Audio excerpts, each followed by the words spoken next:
केसी वेणुगोपाल जी, अशोक गहलोत जी, रघु शर्मा जी, रमेश चेन्नीथाला जी, जगदीश ठाकुर जी, सुखराम राठवा जी, stage पे Congress party के सब सीनियर नेता, एमपीज, एमएलएज, पीसीसी के ऑफिस बेयरर्स, डिस्ट्रिक्ट और ब्लॉक प्रेसिडेंट्स, प्यारे कार्यकर्ता, भाइयों और बहनों, आप सबका बहुत बहुत स्वागत, नमस्कार।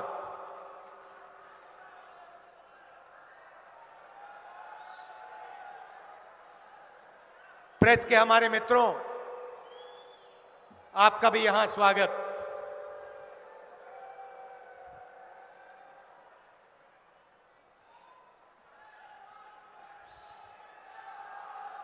पूरे गुजरात से यहां आज कांग्रेस के कार्यकर्ता आए हैं।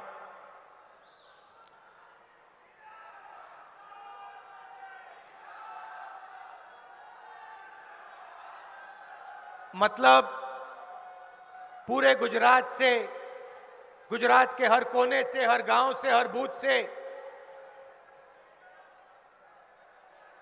हजारों बब्बर शेर यहां आज आए हैं।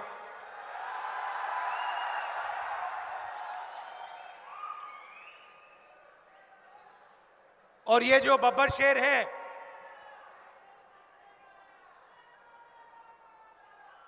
ये एक विचारधारा के लिए लड़ते हैं। ये आम बब्बर शेर नहीं है कि किसी भी चीज के लिए लड़ जाएं। ये विचारधारा की लड़ाई लड़ते हैं। और मैं जानता हूं कि यहां गुजरात में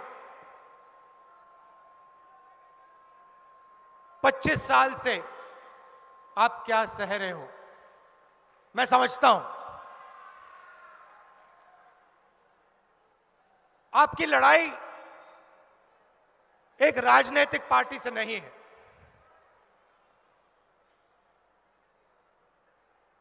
यह लड़ाई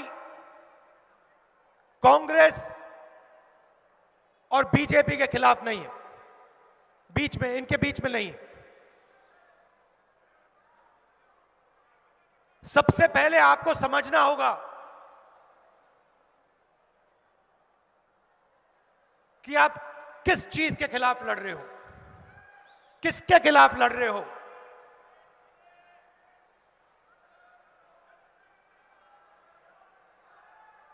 देखिए,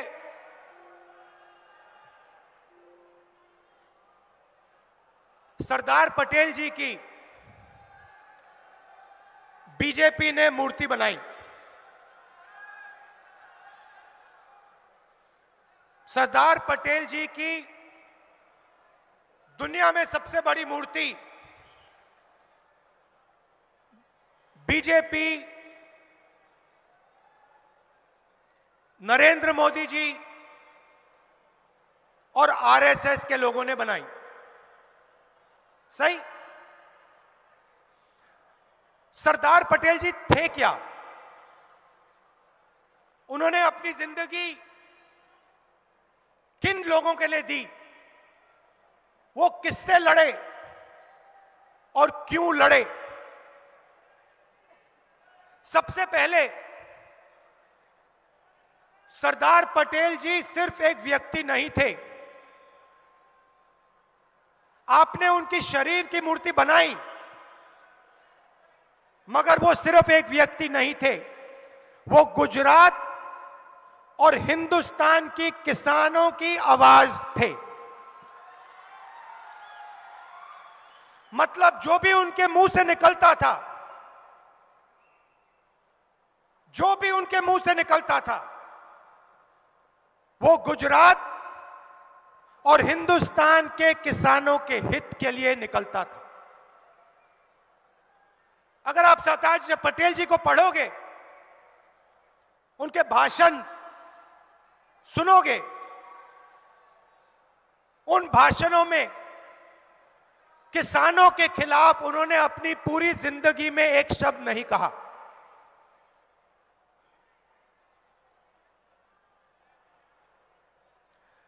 सरदार पटेल जी ने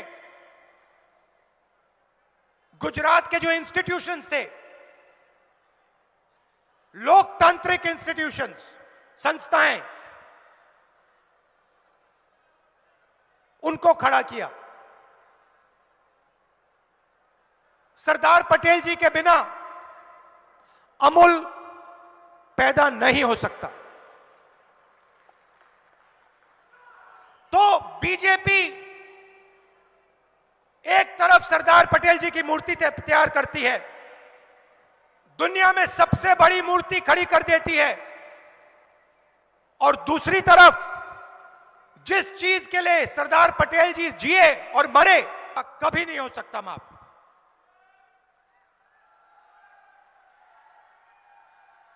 अगर आज सरदार पटेल जी होते, मैं आपसे पूछता हूं, गुजरात की जनता से पूछता हूं, अगर आज सरदार पटेल जी होते, क्या वो उद्योगपतियों का कर्जा माफ करते या किसानों का कर्जा माफ करते? अगर आज सरदार पटेल जी होते तो किसानों के खिलाफ वो ये 3 कानून कभी लाते? सवाल ही नहीं उठता। मर जाते मगर ये कानून नहीं पास होने देते। ये सच्चाई है। एक तरफ मूर्ति बनाते हैं और दूसरी तरफ उन्हीं की सोच पर आक्रमण करते हैं, उन्हीं का अपमान करते हैं।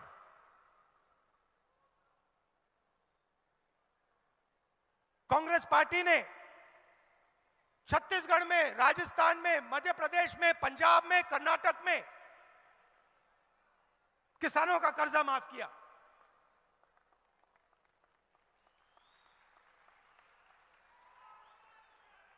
जहां भी हम सरकार में आए, हमने कहा पहला काम सरदार पटेल जी जो करते वो हम करके दिखाएंगे, और हमने कर्जा माफ कर दिया।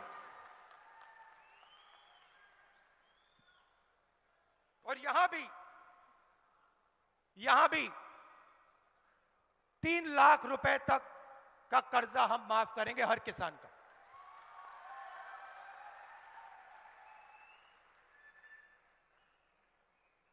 आप देखिए, मैंने आपसे पहले कहा आप लड़ किसके खिलाफ रहे हो। आमतौर से लोकतंत्र में राजनीतिक पार्टियों के बीच में लड़ाई होती है। कांग्रेस और बीजेपी पार्टियों के बीच में होती है, और जो प्रदेश के, देश के जो इंस्टीट्यूशंस होते हैं, संस्थाएं होती हैं, आमतौर से ये न्यूट्रल रहती हैं, ये अंपायर का काम करती हैं। चाहे वो पुलिस हो, इलेक्शन कमीशन हो, मीडिया हो, बाकी जो इंस्टीट्यूशंस होते हैं, संस्थाएं होती हैं, ये एम्पायर का काम करती हैं। मगर गुजरात में जिन संस्थाओं को सरदार पटेल जी ने बनाया, जिन संस्थाओं की नींव सरदार पटेल ने रखी थी, चाहे वो पुलिस हो, चाहे वो मीडिया हो, चाहे वो जुडिशरी हो, चाहे वो विधानसभा हो, इन सब संस्थाओं को बीजेपी ने कैप्चर कर दिया है, कंट्रोल कर दिया है। मतलब यहां पे आप एक राजनीतिक पार्टी से नहीं लड़ रहे हो, यहां पे आप गुजरात का जो प्रदेश है उसकी हर एक संस्था के खिलाफ, मीडिया के खिलाफ, आमतौर से मीडिया ऑपोजिशन के साथ रहता है ना, आमतौर से मीडिया ऑपोजिशन के साथ रहता है। मगर ना, ये बेचारे यहां आते हैं, इनकी गलती नहीं है, इनको सच्चाई दिख रही है, मगर इनको जो मालिक जो पीछे बैठे हैं, जो इनके मालिक पीछे बैठे हैं, वो कहते हैं भैया देखो, मुद्रा पोर्ट में ड्रग्स मिले, इसके बारे में ज्यादा कुछ बोलना मत। भाई और बहनों, गुजरात ड्रग्स का सेंटर बन गया है। ड्रग्स का सेंटर बन गया है और सारे के सारे ड्रग्स इसी मुद्रा पोर्ट से निकल रहे हैं, मगर आपकी सरकार यहां पे कोई कार्रवाई नहीं कर रही। मैं आपसे पूछना चाहता हूं, कार्रवाई क्यों नहीं हो रही है? क्या कारण है? नहीं, जोर से बोलिए,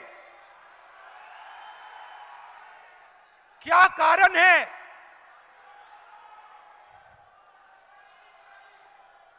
कि हर 2-3 महीने मुद्रा पोर्ट में ड्रग्स मिलते हैं जो गुजरात के युवाओं का भविष्य को नष्ट कर रहे हैं, खत्म कर रहे हैं, मगर वहां पे कोई एक्शन नहीं लिया जा रहा। कारण क्या है? कोई ना कोई कारण तो होगा। अगर किसी गरीब व्यक्ति के घर में पुलिस वाले ड्रग्स ढूंढ लें, 2 लाठी मार के जेल में कर देते हैं, सही बात है, 2 लाठी मार के अंदर कर देंगे। मगर अगर हजारों करोड़ रुपए के ड्रग्स मुद्रा पोर्ट में मिले, पुलिस कोई कार्रवाई नहीं करेगी। गुजरात मॉडल।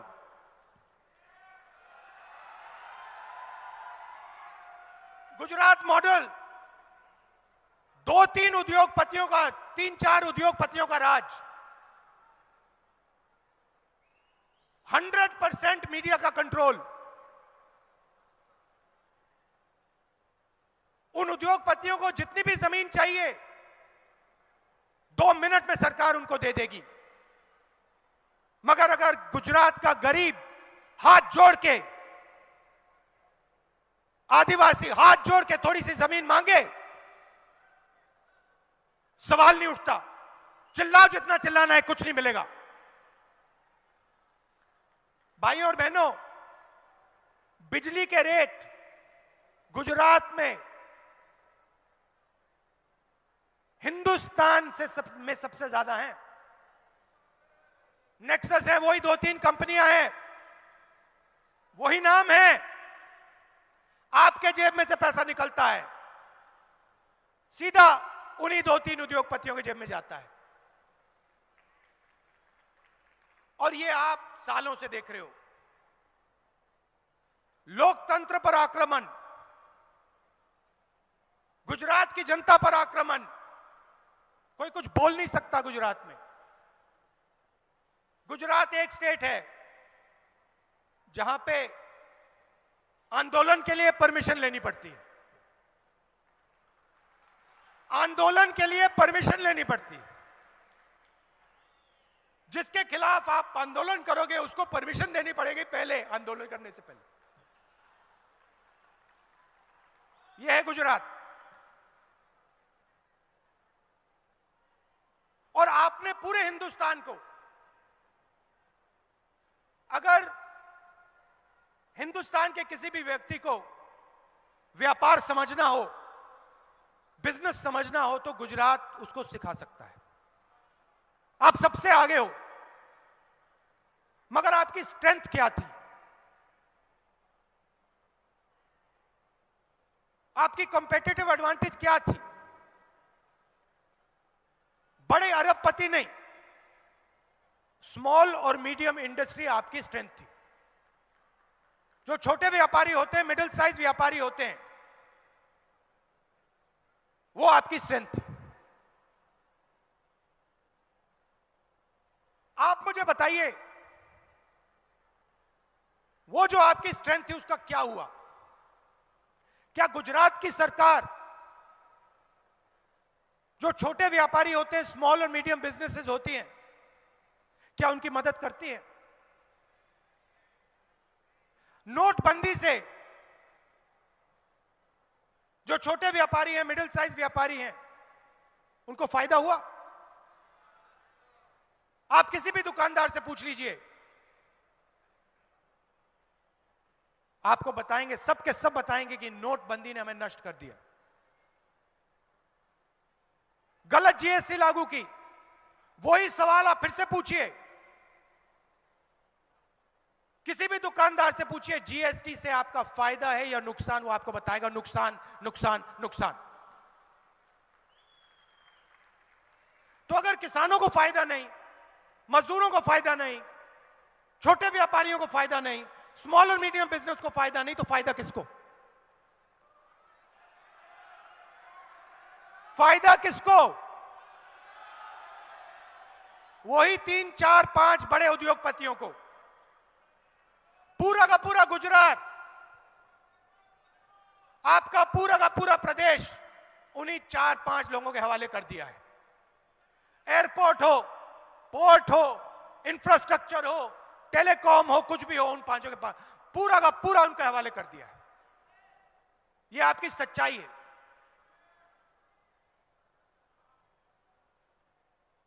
और अगर आप इसके खिलाफ लड़ना चाहो,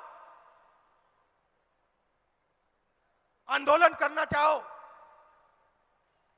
तो फिर पहले भैया परमिशन लेना,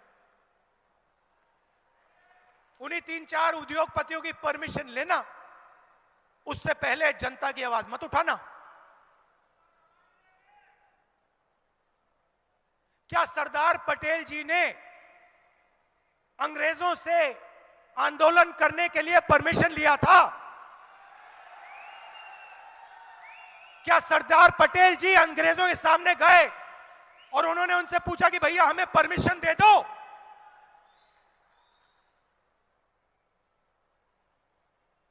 अगर आप सरदार पटेल जी से कहते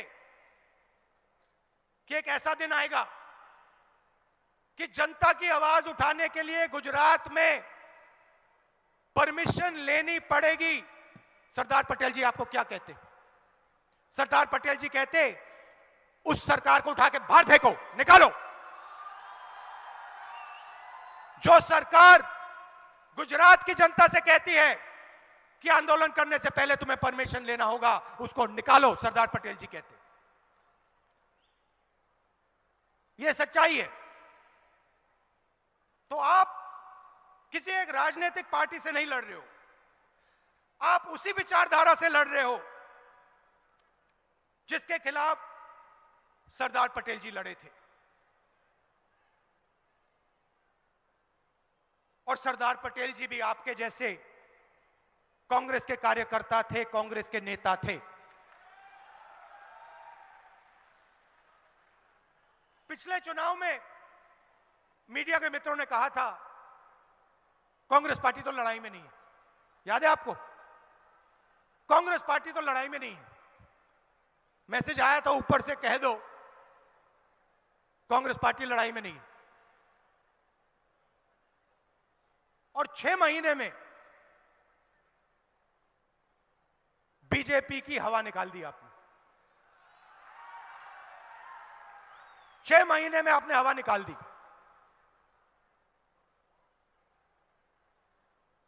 थोड़ी सी कमी रही, मगर आप बब्बर शेर जैसे लड़े, एक साथ खड़े हो गए, विचारधारा के लिए लड़े, गुजरात के किसानों के लिए लड़े, व्यापारियों के लिए, स्मॉल और मीडियम बिजनेस वालों के लिए, युवाओं के लिए।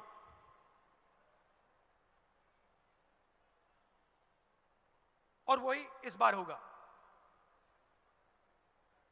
देखिए, मीडिया कुछ भी कह ले और इनको कहना पड़ता है, इन बेचारों की गलती नहीं है, ऊपर से ऑर्डर आता है। कुछ भी कह दे, मैं आपको बता रहा हूं कि गुजरात की जनता आपके साथ खड़ी हुई है। गुजरात की जनता तंग है, गुजरात की जनता गुस्से में है, दुखी है। बस आपको गुजरात की जनता के साथ खड़ा होना है और आपकी सरकार गुजरात की जनता की सरकार, गुजरात की आवाज की सरकार बन जाएगी।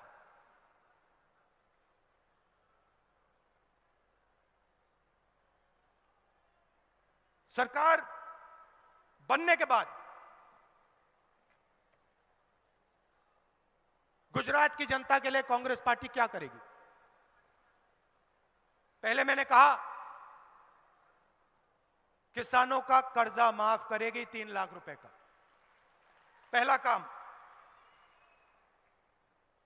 दूसरा काम, आपको याद होगा कोविड आया था, याद है? भूल गए? याद है ना? आपको मालूम है गुजरात में कितने लोगों की मृत्यु हुई?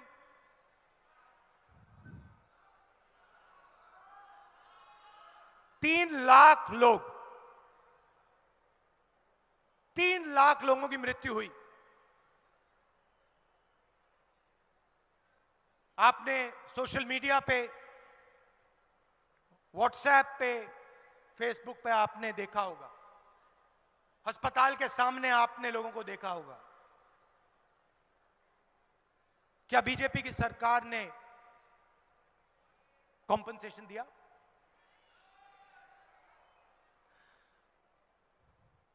सरदार पटेल जी की इन्होंने मूर्ति बनाई। अगर आज सरदार पटेल जी जिंदा होते और आप उनसे पूछते, सरदार पटेल जी, गुजरात में 3 लाख लोग कोविड के शिकार हुए, क्या उनको कॉम्पनसेशन, उनके परिवारों को कॉम्पनसेशन दिया जाना चाहिए, हां या ना? सरदार पटेल जी क्या कहते? क्या सरदार पटेल जी कहते नहीं देना है कॉम्पनसेशन? सवाल नहीं उठता। तो जो सरदार पटेल जी कहते वो कांग्रेस पार्टी करेगी, 4 लाख रुपए कॉम्पनसेशन हर व्यक्ति को देगी।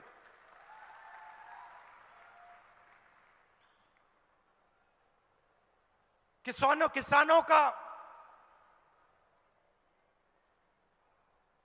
बिजली बिल माफ करेगी और 300 यूनिट बिजली के जनरल कस्टमर्स को देगी।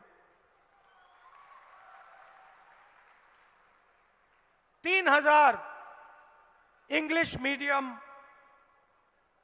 स्कूल और लड़कियों के लिए मुफ्त में शिक्षा कांग्रेस पार्टी देगी।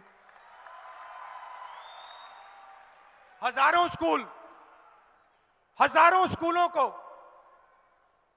बीजेपी की सरकार ने बंद किया है। सरदार पटेल जी की मूर्ति लगाई हुई है, हजारों स्कूल को बंद कर रहे हैं। तो हम 3000 इंग्लिश मीडियम स्कूल खोलेंगे और मुफ्त में लड़कियों को शिक्षा देंगे।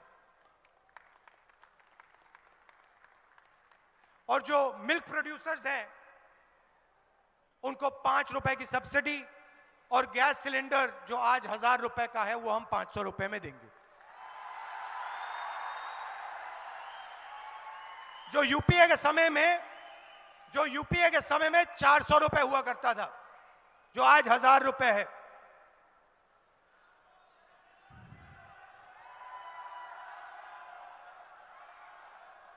और सबसे बड़ी चीज जिससे मैं खत्म करना चाहता हूं, बेरोजगारी और महंगाई। मैंने आपसे कहा कि बीजेपी की पॉलिसीज ने, नोटबंदी ने, जीएसटी ने जो स्मॉल और मीडियम बिजनेसेस हैं, छोटे व्यापारी हैं, उनकी रीढ़ की हड्डी तोड़ दी है। भाई और बहनों, सच्चाई यह है कि 2-3 अरबपति इस प्रदेश को रोजगार नहीं दे सकते हैं। रोजगार कौन देता है? रोजगार छोटे बिजनेस, स्मॉल और मीडियम बिजनेस, व्यापारी और किसान देता है। और जब तक इनकी सरकार नहीं बनेगी, जब तक किसानों की, छोटे व्यापारियों की, स्मॉल और मीडियम बिजनेस वालों की सरकार नहीं बनेगी, जो सरकार उनकी पूरी मदद करे, तब तक इस प्रदेश में रोजगार पैदा नहीं हो सकता है। आप जितनी भी कोशिश कर लीजिए, अगर स्मॉल और मीडियम इंडस्ट्री मजबूत नहीं हुई गुजरात में, यहां पे रोजगार पैदा नहीं हो सकता। अगर बैंक के दरवाजे किसानों के लिए, स्मॉल और मीडियम बिजनेसेस के लिए, डायमंड इंडस्ट्री के लिए, टेक्सटाइल इंडस्ट्री के लिए नहीं खुले, तो यहां पे रोजगार पैदा नहीं हो सकता है। और गुजरात के जो युवा हैं भटकते फिरेंगे मगर उनको रोजगार नहीं मिलेगा। और कांग्रेस पार्टी का फोकस उन युवाओं को रोजगार देने पर होगा। पूरा का पूरा फोकस हम गुजरात के युवाओं को रोजगार देने में लगा देंगे और 10 लाख युवाओं को हम रोजगार देंगे।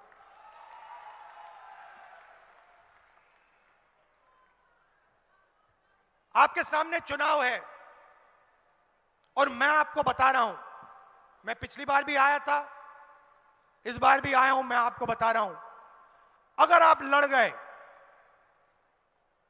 पिछली बार जैसे अगर आप लड़ गए, मैं आपको गारंटी देके कह रहा हूं, यहां पे कांग्रेस पार्टी की सरकार बनने जा रही है।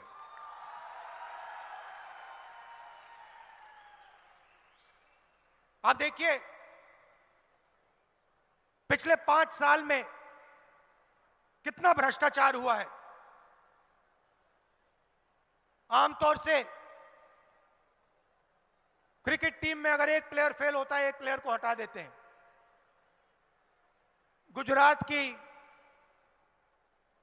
सरकार की जो टीम है उसमें एक प्लेयर को नहीं, पूरी की पूरी टीम को हटा के फेंक दिया। मतलब ये जानते हैं कि पिछले 5 सालों में इन्होंने गुजरात के लिए कुछ नहीं किया, सिर्फ भ्रष्टाचार किया है और गुजरात की जनता को यह सब दिख रहा है। तो आप लड़ जाइए, मैं आपके साथ हूं, आप लड़ जाइए और मैं आपको गारंटी कह के बता रहा हूं, अगर आप लड़ गए, अगर आप कांग्रेस पार्टी की विचारधारा के लिए लड़ गए, अगर आप किसानों की आवाज के लिए, मजदूरों की आवाज के लिए, आम जनता की आवाज के लिए लड़ गए, मैं आपको गारंटी करके कह रहा हूं कांग्रेस पार्टी का कार्यकर्ता जीत जाएगा। आप हमारी शक्ति हो, आप हमारी रीढ़ की हड्डी हो और मैं दिल से आपका धन्यवाद करना चाहता हूं कि आप कांग्रेस पार्टी का झंडा उठाते हो, कांग्रेस पार्टी की विचारधारा के लिए लड़ते हो और गुजरात में आपने बहुत बहुत मुश्किल सही है। मैं समझता हूं, दम लगा के लड़िए, गुजरात में कांग्रेस पार्टी को जिताइए, गुजरात की जनता की और अपनी सरकार बनाइए। बहुत बहुत धन्यवाद, नमस्कार, जय हिंद। ખૂબ ખૂબ આભાર। હવે હું આભાર વિધિ માટે ડોક્ટર જીતુભાઈ પટેલે વિનંતી કરીશ કે તેઓ આભાર વિધિ કરે।